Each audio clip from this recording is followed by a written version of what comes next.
میں ہوں منور مرزا، اور آج پھر ہم آپ کے ساتھ موجود ہیں ان تازہ ترین واقعات یا خبروں پر جن کے اوپر ہم آپ کے ساتھ اپنے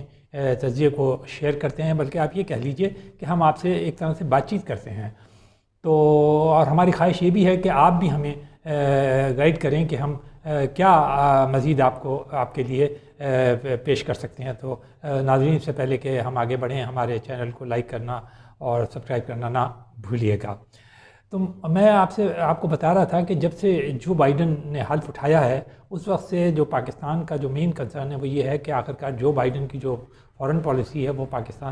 وہ کیا ہوگی، اور خاص طور پہ پاکستان سے ان کے تعلقات کس قسم کے ہوں گے۔ اور جب وہ موازنہ کرتے ہیں اوباما کے دور کا تو وہ اس میں انہیں وہ ہوتا ہے، لیکن اب ہم نے آج ایک اور چیز دیکھی کہ انہوں نے ایک خبر ہے کہ جو بائیڈن کے جو قریبی مشیر ہیں ان میں سے 20 جو ہیں وہ بھارتی نژاد ہیں، جبکہ صرف 2 جو ہیں وہ پاکستانی ہیں۔ تو شاید لوگوں کو اس پہ بڑی تشویش ہوئی ہے۔ لیکن ہم پہلے ہی بتا چکے تھے کہ خود جو ان کی نائب صدر ہیں جب کمالا ہیرس، وہ بھارتی نژاد ہیں، اور جب وہ نامینیٹ ہوئی تھی آج سے تقریباً 6 ماہ سے بھی زیادہ عرصے قبل، تو ہم نے اسی وقت یہ کیا تھا اور اس پہ تبصرہ بھی کیا تھا اور آپ کو بتایا بھی تھا۔ پھر جب انہوں نے حلف اٹھایا تب بھی ہم نے یہ بات آپ کے گوش گزار کی۔ لیکن یوں لگتا ہے کہ ہم ایک طرح سے ہم جیسے کہتے ہیں نا، سوتے ہوئے ایک دم سے جاگتے ہیں اور ہمارے کو یہ پتہ چلتا ہے کہ یہ ہو رہا ہے، حالانکہ وہ چیز ہو چکی ہوتی ہے۔ تو ہم ایک اور بات آپ کو بتا چکے تھے کہ ابھی جو بائیڈن جو ہے وہ کسی صورت میں بھی اپنی فارن پالیسی کی طرف توجہ نہیں دیں گے، سوائے اس کے کہ وہ طالبان کے جو مذاکرات چل رہے ہیں اس کے اوپر کچھ کنسنٹریٹ کریں۔ اسی لیے انہوں نے جو زلمے خلیل زادے ہیں جو کہ پچھلی حکومت میں بھی مشیر تھے اس معاملے کے اندر، جنوبی ایشیا کے لیے اور افغانستان کے لیے، ان کو بھی تبدیل نہیں کیا، انہیں کنٹینیو کرنے کے لیے کہا گیا ہے۔ تو یہ بھی ایک اچھی مثال ہے کہ جو وہ حساس ایشوز ہیں اس کے اندر وہ جو باوجود اس کے کہ چاہے ان کا کتنا ہی اختلاف کیوں نہ ہو ٹرمپ کے ساتھ، لیکن وہ جو پالیسی آپ نے دیکھا کہ وہ کنٹینیو کر رہی ہے۔ اور آپ کو ہم یہ بتاتے چلیں کہ مڈل ایسٹ کے اندر بھی جو ان کی پالیسی ہے وہ بھی کنٹینیو کر رہی ہے۔ آج ہی خبر یہ ہے کہ متحدہ عرب امارات کی کابینہ نے اسرائیل میں سفارتخانہ کھولنے کی اجازت دے دی ہے۔ لیکن یہ ہمارا آج کا یہ سارے ٹاپک نہیں ہے، اس کے اوپر ہم سہرحال گفتگو کریں گے انشاءاللہ جلدی۔ لیکن ہم یہ بھی بتاتے چلیں کہ اس وقت جو بائیڈن ہیں انہوں نے جو سب سے پہلا کام کیا ہے وہ کہتے ہیں کہ انہوں نے ایک وار وہ ایفرٹ کر رہے ہیں، وار قسم کی انہوں نے اسٹریٹجی اپنائی ہوئی ہے کووڈ-19 کے خلاف، اور انہوں نے آتے ہی $1.92 بلین کا جو ہے وہ ایک ریلیف پیکیج دیا تھا، اور جسے منظور کر لیا گیا ہے۔ اس کے بعد پھر آج بھی کل ہی انہوں نے ایک اور ریلیف پیکیج یہ کم سے کم $15 جو ہے وہ منیمم ویج کر دیا ہے فیڈرل، اس کے علاوہ بچوں کے لیے اور کھانے وغیرہ کی سہولتیں۔ تو ان کی ساری کنسنٹریشن، اور کل جو انہوں نے پریس کانفرنس کی اس میں بھی یہی ہے۔ تو ہم نے آپ سے یہ کہا تھا کہ وہ 2 چیزوں کے اوپر بہت زیادہ توجہ دیں گے، ایک کووڈ-19 جس کو کہ وہ چاہتے ہیں کہ ختم کر دیں، جو امریکہ میں دنیا کے میں سب سے زیادہ ہے ابھی تک، اور دوسرا یہ کہ جو انٹرنل ڈیوائیڈ ہے۔ لیکن آج جو ہم بات کرنا چاہتے ہیں وہ امریکہ نہیں ہے، اصل میں ہم ایک دم سے اپنے معاملات کو چھوڑ کر اور امریکہ پہ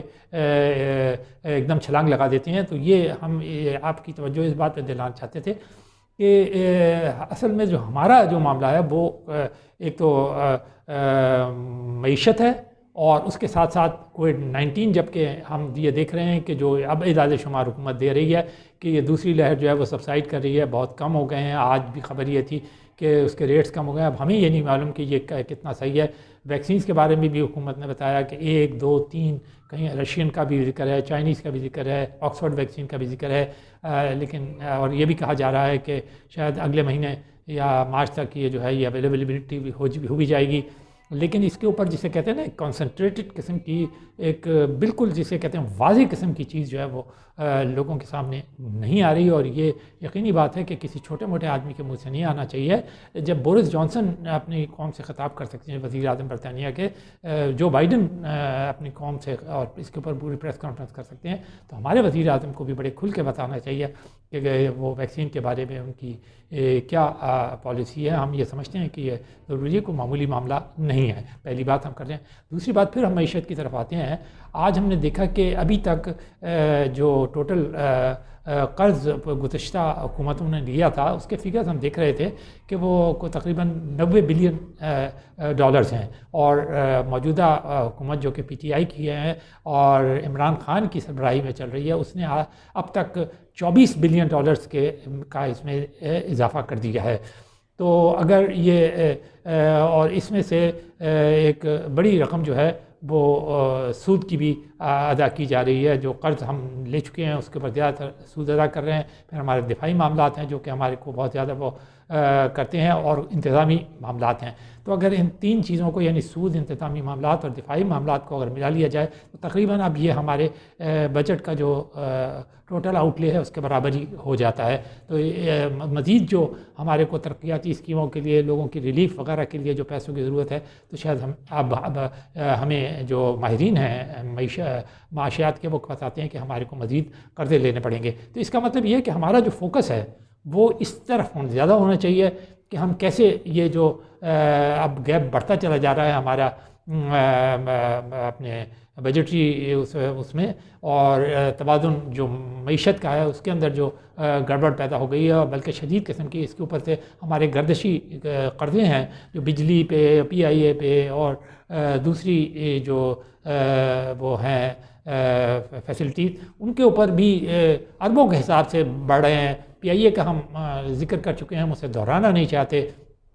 لیکن جیسا کہ آپ کو معلوم ہے کہ وہ بھی ایک بڑی شدید بحران سے گزر رہی ہے. اربوں ڈالر کے اس کے اوپر قرضے ہیں, کو بتاتے ہیں کہ 30 ارب ڈالر سے زیادہ اس کا قرضہ ہے, اور اس کے علاوہ اس کے جو ایسٹس ہیں وہ بڑی خطرناک صورتحال سے گزر رہے ہیں. خاص طور پہ ہم نے ذکر کیا تھا روزویلٹ ہوٹل اور اسکائب ہوٹل کا جو کہ امریکہ میں ہے. اس کو جو ریکوڈک کی جو فرم ہے ٹیتھان, اس نے چیلنج کر دیا, اور وہ اب کے چیلنج انہوں نے وہیں کیا ہے جہاں پر کہ براڈ شیٹ نے کیا تھا, یعنی ورجن آئیلینڈ کے اندر کیا ہوگا. ورجن آئیلینڈ کا ذکر آپ نے پناما لیکس کے اندر بہت سنا ہوگا, اور اس زمانے میں یہ کہا جا رہا تھا کہ ورجن آئیلینڈ کے اندر اگر کوئی تجارت کرتا ہے, کوئی کمپنی کھولنا ہے, تو یہ کوئی بہت بڑا کوئی یعنی اتنا بڑا جرم ہے, اتنا بڑا ایک طرح سے جرم ہی نہیں ہے بلکہ گناہ کے برابر ہے. اور بہت زیادہ ذکر کیا گیا تھا کہ لوگوں نے پاکستانی لوگوں نے, پاکستانی تجارتی لوگوں نے ورجن آئیلینڈ کے اندر, تو اب یہ معلوم ہوا کہ خود پی آئی اے کی 3 کمپنیز ہیں ورجن, جو کہ ورجن آئیلینڈ کے اندر رجسٹرڈ ہیں اور جو آپریٹ کرتی ہیں, اور جن کے ایسٹس جو ہیں وہ دنیا بھر میں ہیں, جس میں یہ روزویلٹ ہوٹل اور اسکائب ہوٹل بھی شامل ہے. اور اب ٹیتھان کمپنی نے ورجن آئیلینڈ کے اندر ایک دعویٰ کیا ہوا ہے جس کے ذریعے وہ چاہتے ہیں کہ وہ جو ایسٹس ہیں پی آئی اے کے, ان کو اٹیچ کر دیا جائے, تاکہ ان کا وہ جو 5.7 بلین ڈالر کا جو جرمانہ ہے جو کہ جولائی کی 19 تاریخ کو آربیٹریشن کورٹ نے دیا تھا, وہ کسی طرح اٹیچ کیا جائے تاکہ وہ اپنی رقم, غالباً وہ وہی طریقہ کار فالو کر رہے ہیں جو کہ اس نے فالو کیا تھا براڈ شیٹ نے, کہ اس نے بھی وہیں دعویٰ کیا اور وہ دیا. تو یہ ساری چیزیں جو ہیں یہ آپ دیکھ رہے ہیں کہ ہمارے لیے بہت بڑا چیلنج بنتا جا رہا ہے. اور ایک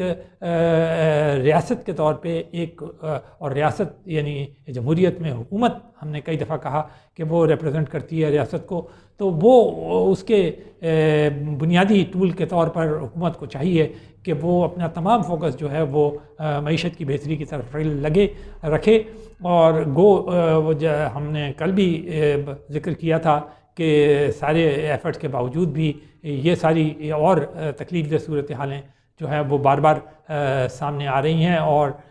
لوگ جو ہیں وہ چاہیں گے کہ اس کا جو ہم کہہ رہے ہیں نا کہ جو کچھ ہے وہ گراؤنڈ پہ اب نظر آنا چاہیے, کس طرح ان ساری یہ جو غیر متوازن صورتحال پیدا ہو گئی ہے معیشت کے اندر. غالباً ماہرین کا تو بلکہ یہ کہنا ہے کہ شاید کوئی ہم ڈائریکشن جو ہے وہ اس کو بالکل کریکٹ کرنے کی ضرورت ہے, اور اب بالکل کوئی یعنی وقت تو ویسے بھی پہلے بھی نکل چکا ہے, اور آج کل بھی ہم آئی ایم ایف سے مذاکرات کر رہے ہیں قرضوں کے لیے, اور یہ جو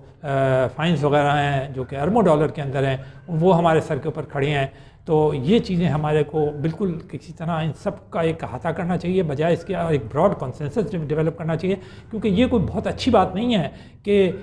یہ چیزیں سامنے آ رہی ہیں, اور جو اپوزیشن پی ڈی ایم کی شکل میں ہے اور بھی دوسری جو اپوزیشن کی جماعتیں ہیں وہ جو ہیں وہ تھرو آؤٹ حکومت کو اسی بات پہ کرٹیسائز کر رہی ہیں, اور لوگ روزانہ جب وہ ٹیلی ویژن کھولتے ہیں یا سوشل میڈیا دیکھتے ہیں یا یہ کہ اخبارات پڑھتے ہیں تو انہیں یہی چیزیں پریشان کر رہی ہیں، اور اوپر سے جب وہ بازار جاتے ہیں تو انہیں مزید پریشانی کا سامنا کرنا پڑتا ہے جب وہ دیکھتے ہیں کہ وہ چیزیں جو ہیں ان کے جو اشیاء ہیں وہ عام دنوں کے وہ ہاتھ سے نکلتے جا رہے ہیں، پھر اس کے علاوہ جو بلز ہیں وہ چڑھتے جا رہے ہیں، اس کے اوپر بھی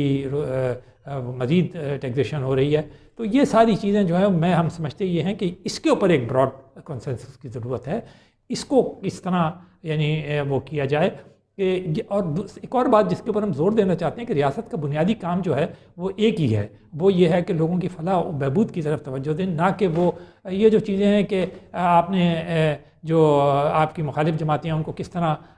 فکس کرنا ہے یا ان کو کس طرح وہ کرنا ہے، یہ دعوتیں دینا روزانہ کہ آپ آ جائیے لانگ مارچ کیجئے، ہم آپ کو خوش آمدید کہیں گے، آپ کو کنٹینر دیں گے، یہ کریں گے وہ کریں گے، یہ حلوہ کھلائیں گے اور چائے پلائیں گے، یہ ساری چیزیں جو ہیں یہ کچھ بہت زیادہ پبلک کو اپیل نہیں کرتی. جو چیز پبلک کو اپیل کرتی ہے وہ یہ ہے کہ اگر آپ کسی براڈ کنسنسس کی بات کر رہے ہیں تو ذرا اب حوصلہ پکڑیں. اور سب سے بڑی بات یہ ہے کہ جیسے ہم نے بتایا ریاست اور حکومت جسے ریپرزینٹ کرتی ہے اس کا کام یہی ہے کہ لوگوں کی فلاح و بہبود دیکھے اور وہ دیکھے کہ کہاں پر جو معیشت کے نٹ بولٹ ہیں وہ ڈھیلے ہو گئے، ان کو کس طرح ٹائٹ کیا جائے اور اس طرح ٹائٹ کیا جائے کہ سارا جو ڈھانچہ ہے ریاست کا وہ چلنے لگے، اور نہ صرف وہ چلنے لگے بلکہ لوگ جو ہیں وہ بھی بہتری محسوس کرنے لگیں.